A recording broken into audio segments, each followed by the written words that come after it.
transformations.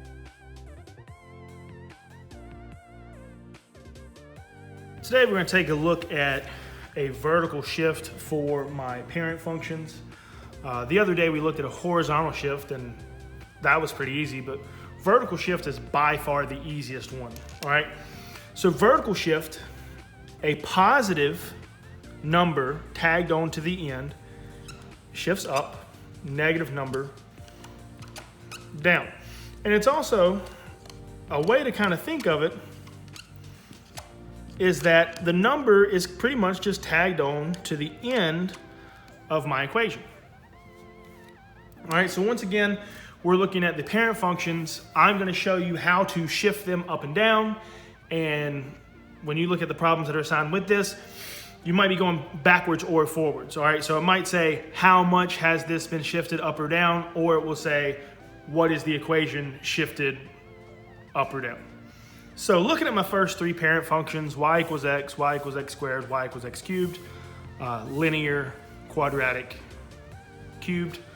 All right, so if I'm doing a vertical shift, when I say this is pretty simple, if I'm only looking at the vertical shift, all I have to do is tag on the number at the end. So if I want to shift up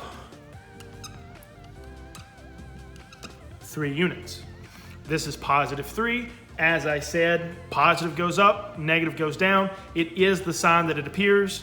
So if I want to go up 3, I just do y equals x plus 3. I have shifted up 3 units. All right, when I go to x squared, if I want to go down 2 units. All right, so as I said, it's just like it's tagged on to the end. So when we did horizontally, I grouped it with the x. A vertical shift is not grouped with it.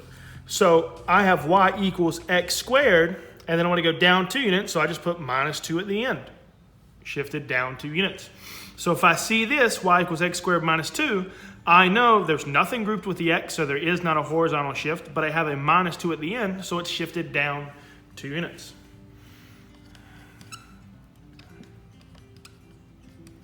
If I want to shift y equals x cubed up 4 units, I have y equals x cubed plus 4. I add 4 to the end of my equation. That is my vertical shift. Notice once again, it's not grouped with the x. There are no parentheses. It's just tagged on to the end. Why did the math book look so sad? Because it's got so many problems. When I look at my next 2 parent functions, it's going to be the same deal. This is square root, this is cube root. Before, when we did horizontally, we made sure to extend the bar far enough to cover the number.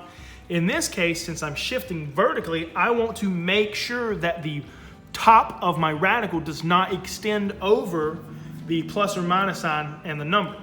All right, so if I want to shift y equals the square root of x, let's go down 6 units.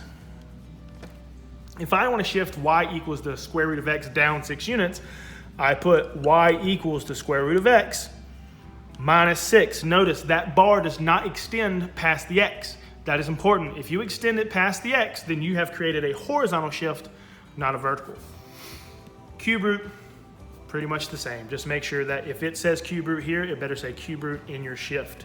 So if I want to go up 5 units, that means I'm going to put a plus 5 tagged on to the end. Y equals the cube root of x plus 5. Notice the bar of the radical does not extend past the x over the plus and the 5. Okay, that's important. Once again, if you extend the radical sign over that plus 5, then that is not a vertical shift. It would be a horizontal shift. So that bar for this matters quite a bit. And the last 2 parent functions, y equals the absolute value of x and y equals 1 over x, is very, very similar. If I'm shifting up or down, I'm just tagging on at the end, which means for this one, I would add or subtract a number on the outside of the absolute value symbol. And for this one, I would add or subtract a number that is not in the denominator. It would just be plus at the end. So let's say I want to shift this one up 4 units. So up 4 means I'm adding a 4 to the end. Y equals the absolute value of x plus 4. All right, so I added 4 to the outside of the absolute value symbol, and so that shifts my absolute value up 4 units. When I look at this one, Some people get confused with this one just in terms of recognizing whether or not it is underneath the denominator or not. But let's say I want to shift this one down 2 units. Y equals 1 over x minus 2. If I write it good, then clearly I can see that this is not in the denominator. It is 1 over x minus 2.